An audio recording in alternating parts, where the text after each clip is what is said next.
Ladies and gentlemen, our next session, Content of Character, Conservatives See Deeper, moderated by Ron Christie.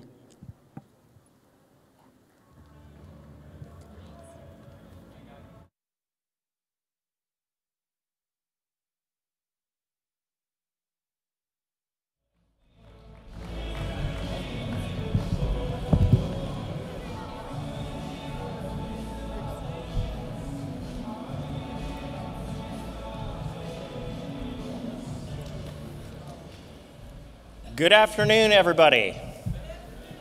Come on, this is the last Saturday of CPAC. We're waiting for the straw poll. Good afternoon, everybody. Thank you. Thank you all very much for joining us here this afternoon. We are thrilled to have the opportunity to spend some time with you. My name is Ron Christie. I am a member of the Board of Directors of the American Conservative Union and a proud former special assistant to President George W. Bush. Thank you all for joining us this afternoon of what I know will be a vigorous discussion about the prism in which we as conservatives view the world, looking at race as opposed to the way that our progressive friends on the left look at people based on their race, their ethnicity, or their gender rather than their individual characteristics. Now, to undertake this very important task, I'm honored to be joined by three of the brightest minds here on stage today. Mercedes Vienna Schlapp, the co-founder of Cove Strategies, who sits right in front of me to my immediate right. She is a former spokeswoman for President George W. Bush, where we had the honor and privilege to meet nearly 15 years ago. Mercy, we're glad you're here. Patrice Lee also joins us. She is the outreach coordinator, outreach director for a very unique entity called Generation Opportunity. Now, for those of you who, and I hear a couple who have heard of it, this unique organization promotes economic opportunity for many millennials. And Robert George. Robert George, who like me is not a millennial. But seriously, Robert has had a very distinguished career working on Capitol Hill for then Speaker of the House Newt Gingrich, and now in his current role, he is an editorial writer and a columnist for the New York Post. Robert, thank you for joining us.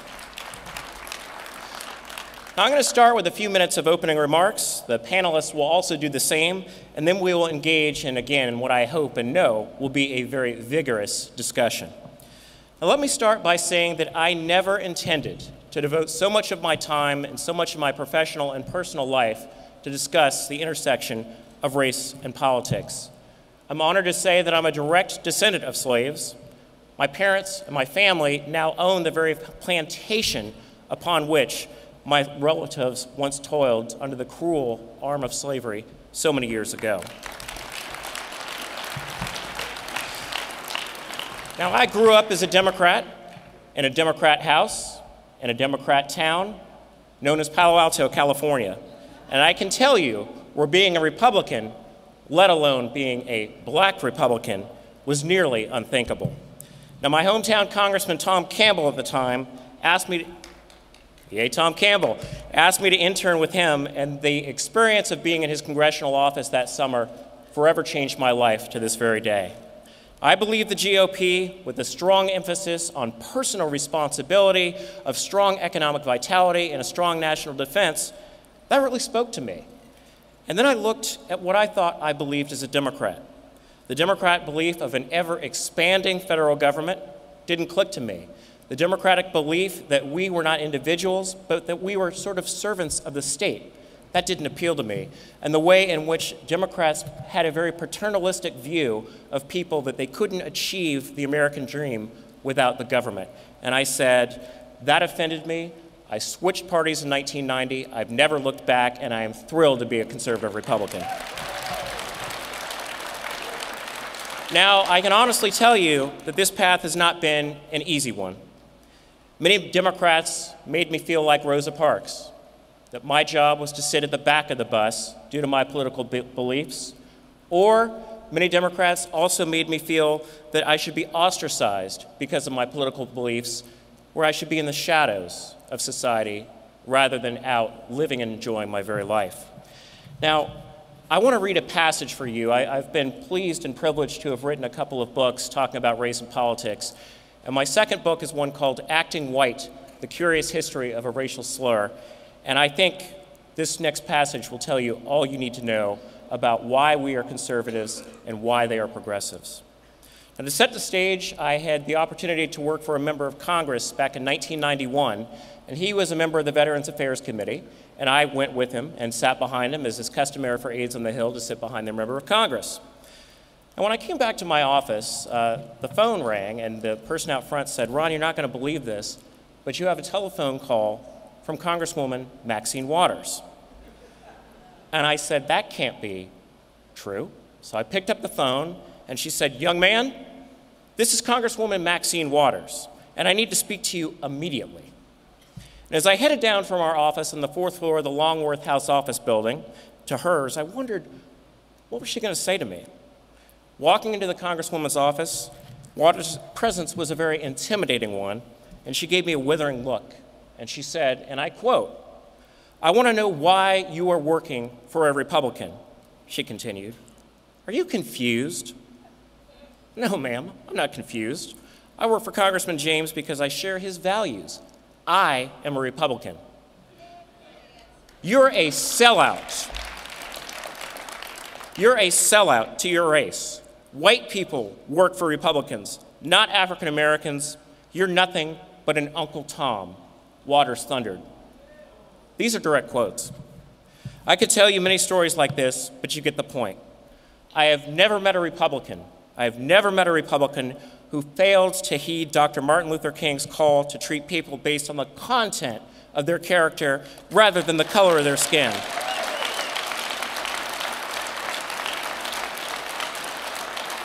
And let me add to that, my friends, let me add to that by saying that we as conservatives also heeded Dr. King's advice to not satisfy our thirst for freedom by drinking from the cup of bitterness and hatred. We know better. We do better than that. From Trayvon Martin to Ferguson, Missouri, to Al Sharpton being a close and trusted advisor of the President of the United States, on matters of race, this country is in a bad situation like we've never before.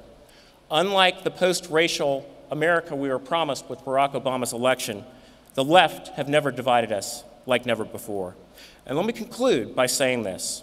My fellow panelists and I believe strongly in the motto of our great country, E pluribus unum, out of many, one.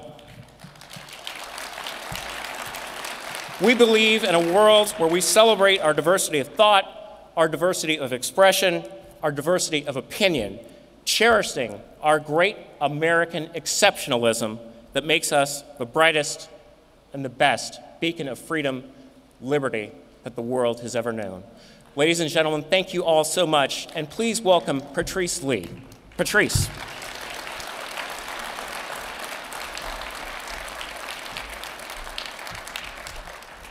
Thank you. So here's a little bit about my story. I was not born in this country. I was actually born in a very small British colony in the Caribbean called Montserrat. It's about 40 square miles, very beautiful and gorgeous. Born to high school educated parents, we lived a modest lifestyle. And our island was beautiful, but it was not a paradise. You know, government owned half of our economy, which means that the entrepreneurial spirit that motivates a young person like me was simply absent. Everyone worked or was beholden to the government in some way or form. And when it came to college dreams are only attainable if you left our island. So it pretty much where you were born is where you are going to stay, like an unspoken caste system. Looking out 15 years ahead, my parents said, you know what, we want more for our children. We want to see them own their future and become everything that they could be. And so 30 years ago, they moved to the United States for two reasons: freedom and opportunity. We left everything behind. We left a network of family and friends. We left gorgeous weather and beautiful blue water. We left a pretty nice home, actually, and we moved into a one-bedroom apartment with one window and an attic. in a neighborhood in Boston where you kept your head down, you kept your kids close because drugs and violence was nearby everywhere you looked. But my parents taught us that the sacrifice was worth it, because America is the best nation on this earth.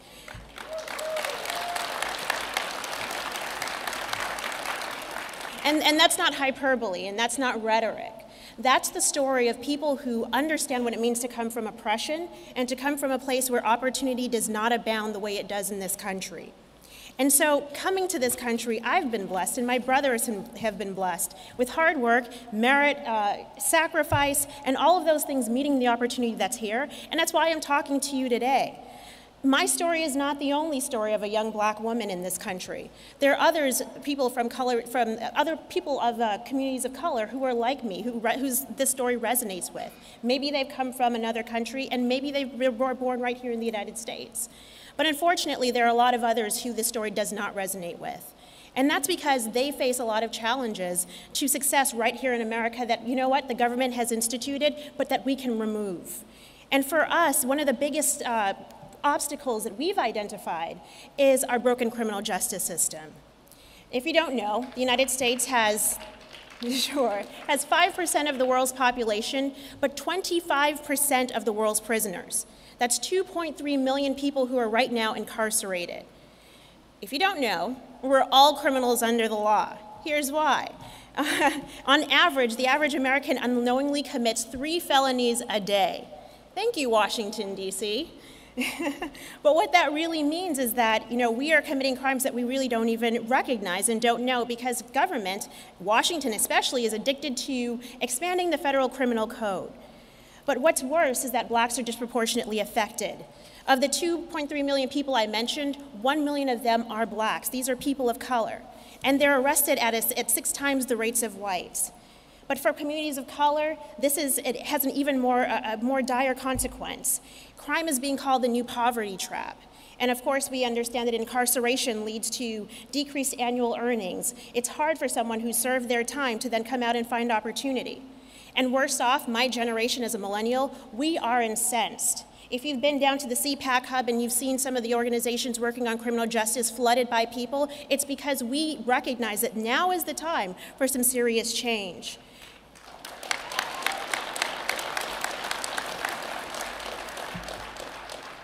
The problem here is mass incarceration and overcriminalization.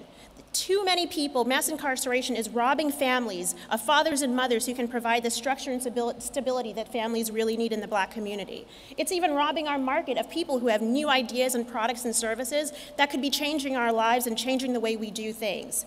But what we don't hear from the folks like Al Sharpton and the other opportunists is this. What they want to do is they want to exploit the fears of blacks to secure and cement their own power. They talk about progress, but what they're really talking about are policies that perpetuate the existing racial injustices. I'll tell you, what really moves things forward is choice and opportunity. That's what unlatches us from the past and can move us forward, but we're not hearing that. And you know what, on the right, we have an opportunity, but we've got to do a little bit better. Sometimes we focus on taxes and regulation and big government, but we forget that this fight is really about people. It's about our neighbors. It's about people that we know who are struggling and who are dealing with this. And unfortunately, for communities of color, that that ignorance and turning a blind eye to the severity of this problem is what fosters distrust among them. And you know what? Unfortunately, it hands the left their hearts, their minds, and their votes. So we have an opportunity now to reform our criminal justice system. And I'd love to talk more about this, but when it comes to the black community and dealing with poverty and social instability, if we can deal with our criminal justice system, if we can narrow what it really means to be criminal, and I'm kind of more talking here about nonviolent offenses, but if we can deal with these, design punishments that actually fit crimes and make the most sense for communities, and then let's also be innovative in the justice we dispense, we can get something done. And last of all, let's get the federal government out of the way.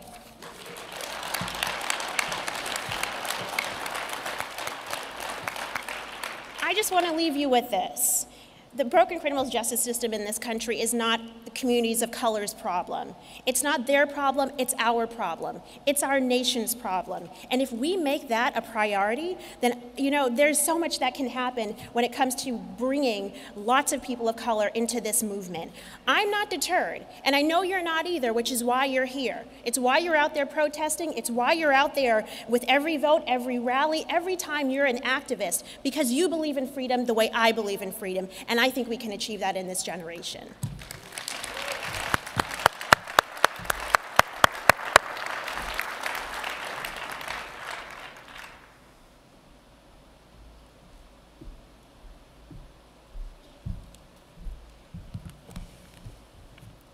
Whether you're part of CPAC in this room or watching at home, we all share a very special bond. We may never have met before, but we're all connected. We're connected with one word. We're Americans. And it's our American stories that define us, from the descendants of slaves to the families whose grandparents, parents, and sons and daughters have a long line of serving in our armed forces. Each of us has a story. Each of us a journey. We are Americans. And as conservatives, we treasure our heritage, our Constitution, and our freedoms.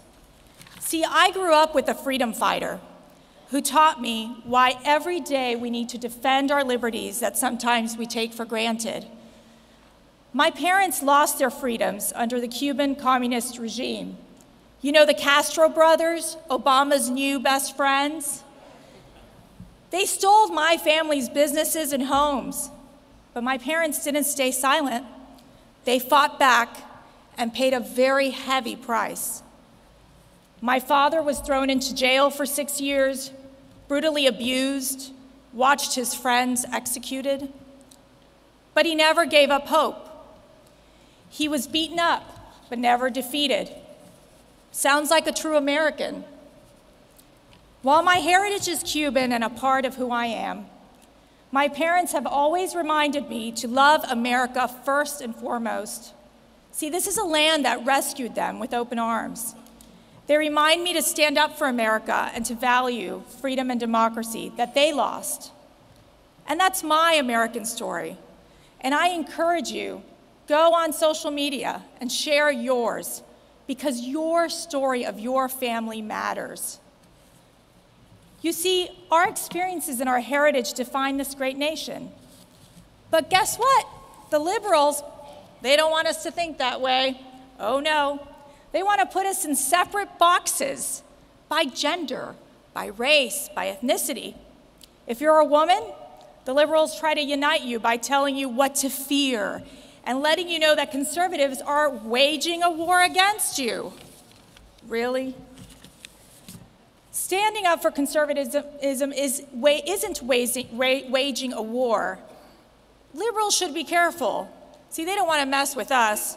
Like many of you, I'm a lifetime member of the NRA.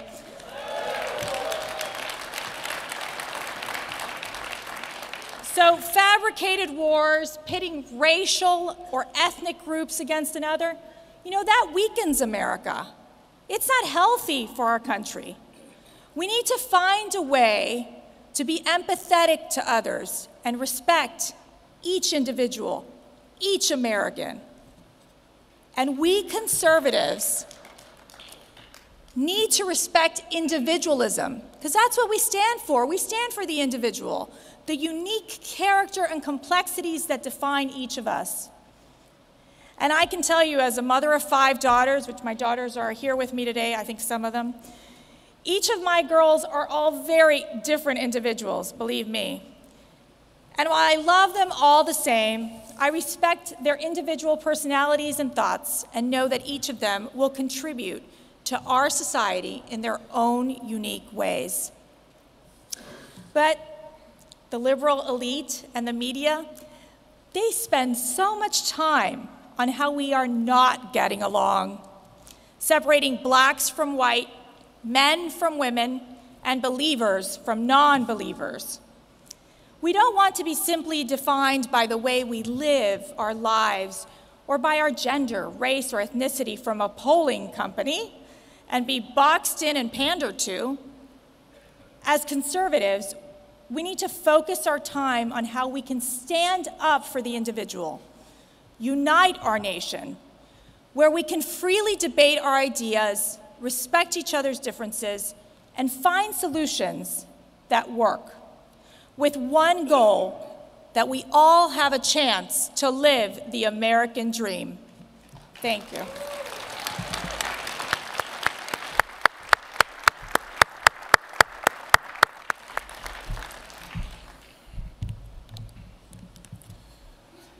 Good afternoon, CPAC.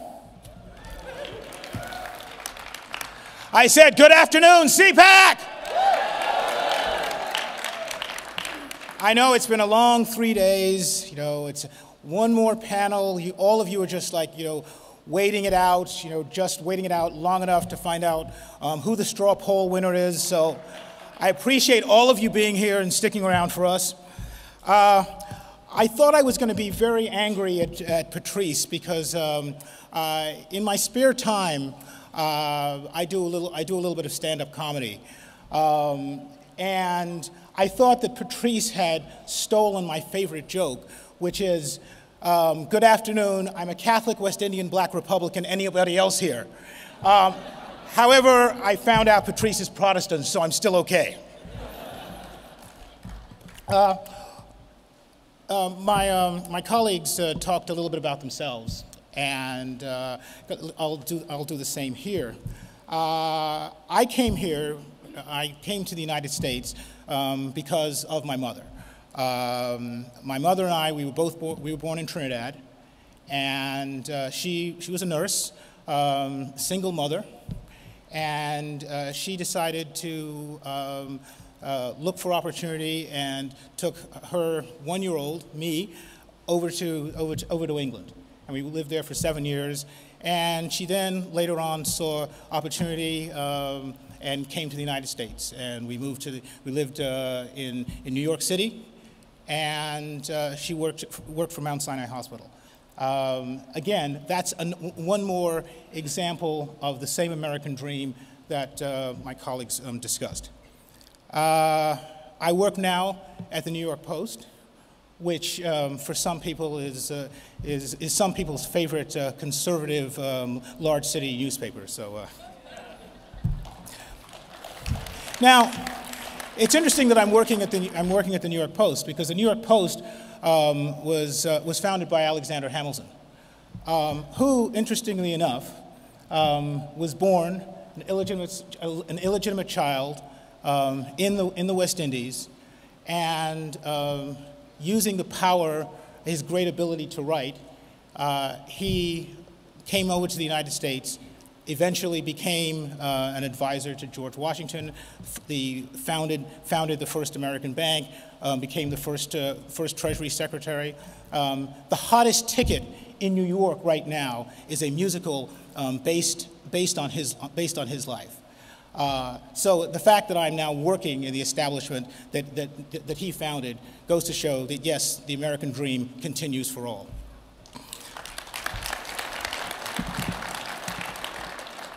Before I started working at the Post, I worked in the world of politics. Ron mentioned that I worked for former Speaker Newt Gingrich. I also, yes. Where were those votes when he was running for president a few years ago? Yes. I also worked at the RNC. I worked at the RNC under former co-chairman Pat Harrison, and I worked as a coalitions director.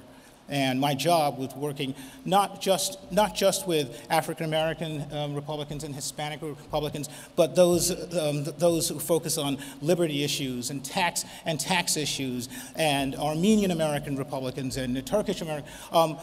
The full coalition, which is in the Republican Party.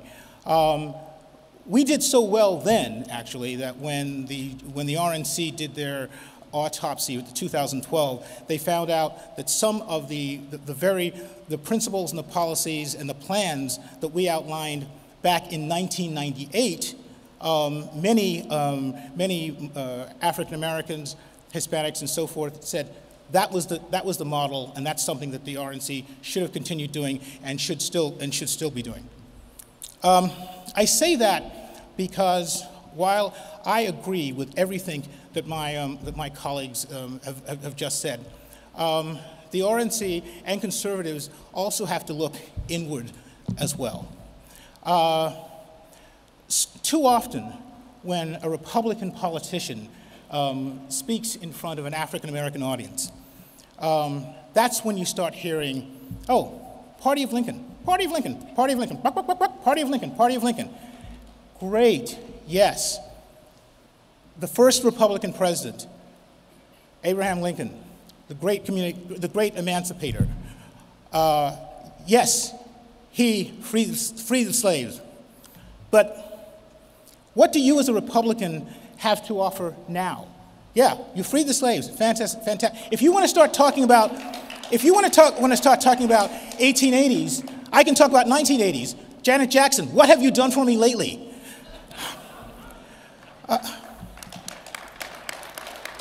I'm glad that you're a member. I'm glad that you're a member of the Party of Lincoln, and that you think that it's a good idea that slavery shouldn't exist. That's very nice. Now, what about the challenges today? That's the basic kind of pandering. That's where you're not actually going into neighborhoods and going into communities and finding out what is your pain? What is going on? Is it bad schools? Well, we think some of the conservative views on education are better than the union monopoly that's going on in our public schools right now. That's something that can happen.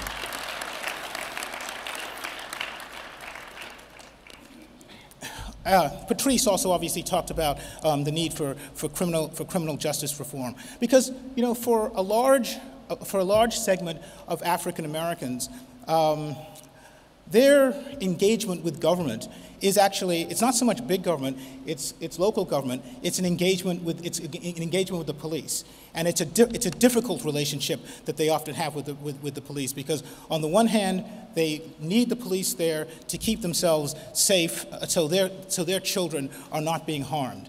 At the same time, sometimes it's never a perfect relationship, and you're going to have over-policing and possibly violent encounters with innocents, and that's a reality. That's a reality that that goes on in their lives that may not necessarily go on in the rest of our lives, and that's something that we have to understand. And if we're talking about how government can overreach, we have to recognize it can overreach at the local level as well as it can at the federal as well. And I will say this: we're talking about, in a sense, about outreach here, and how the conservative movement can grow, and how the Republican Party can grow as well.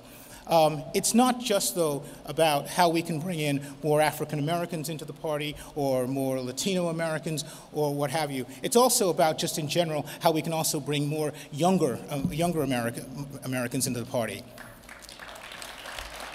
And I think the question there is, just as saying Party of Lincoln to an African-American audience is not necessarily going to resonate as to what's going on today, I would also challenge, and I know this is kind of a sensitive topic here at CPAC, I would also challenge, though, to saying Party of Reagan doesn't always mean anything to younger audiences as well. I've got a question here. How many people in this room were born after 1989? All right. Those people did not know, have never known a time when Ronald Reagan was president. He's a member. He's part of the history books. It's a proud part of the history books, but it's a part of the history books. And I would challenge Republicans to say, I would challenge Republicans this way.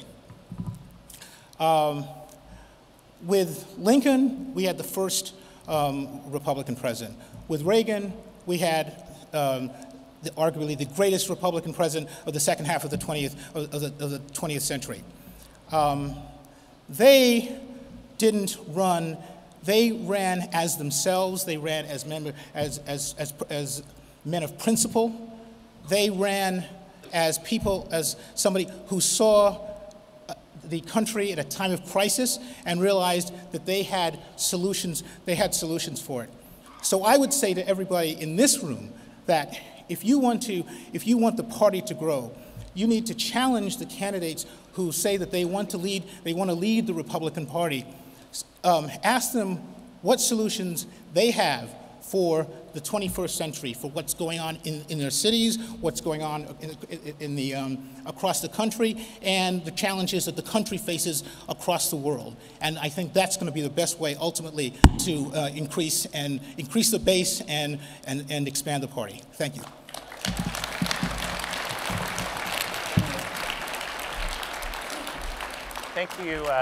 Thank you, Robert, and thank you, panel.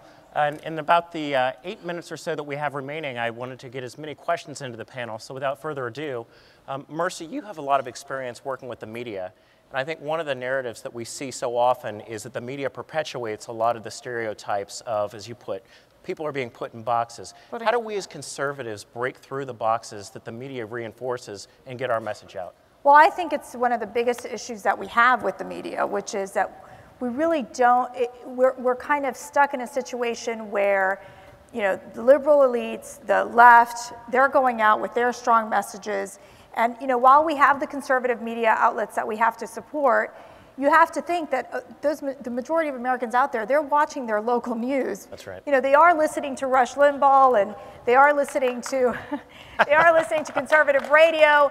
But here's the brilliance of social media and the brilliance of where media is going today, which is any one of you guys can make the news. You guys can drive the message. This is where Twitter's so key, Facebook is so key.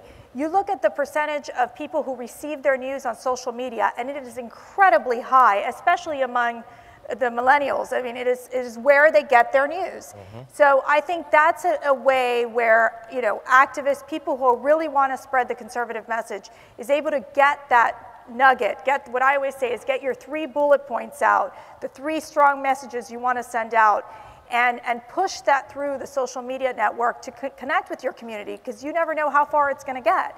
And, we have to support our conservative bloggers and the conservative press, and I think that is a very important way to do that.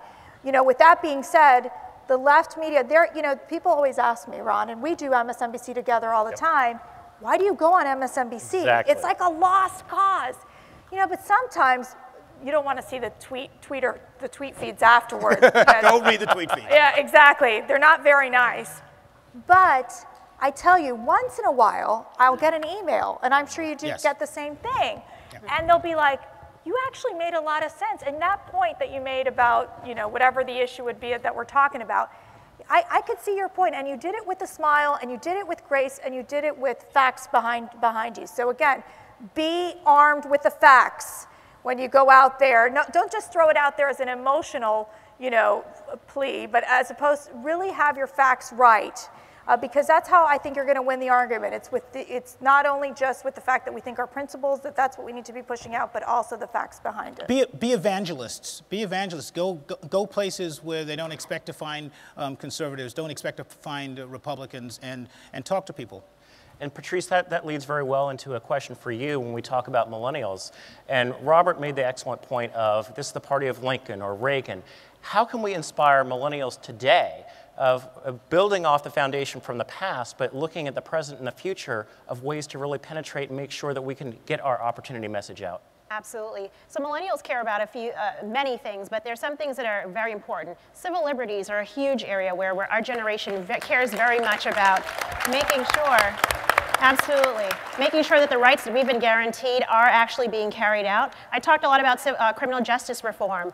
One thing I didn't mention, 1 in 4 young people grew up with a parent behind bars. So we're looking at a generation who understands very much what it means when we have a criminal justice system that's stacked against them and stacked against their families. But then there are also other spending issues. We are the ones who are going to be carrying the weight of a $17 trillion deficit. And so how do we educate young people on just how much we're going to be paying into our future, and then get them involved. So at Generation Opportunity, for example, we do a lot of, we try to connect these issues and the things that they care about. Entrepreneurship is a huge issue. Connect it to what's going on in their local community as well as on the national level. If you love craft beer, sometimes we'll host a craft beer tasting to get a millennial entrepreneur to talk about government regulations that are inhibiting them from being able to start. So when we look at some of these things that are inhibiting our future and taking opportunity from us, that's a great way to start. And then bringing them into, okay, well, you're interested in this.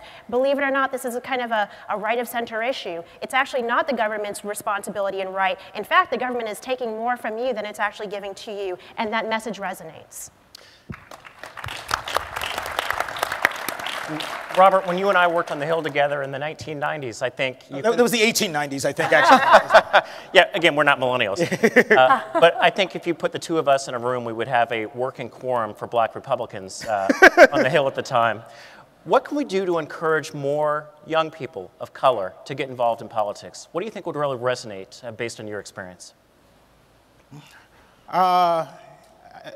I'm quoting, I'm not sure who I'm stealing this line from, but is, if you want, if you want change, be the change. Right. I mean, yeah. I would say, look, you don't like what's going on in your city or in your state, get involved.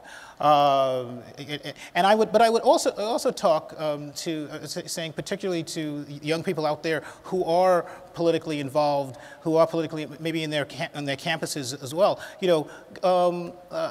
If there's a Black student organization on your campus, invite them over, invite them to a social, or co-sponsor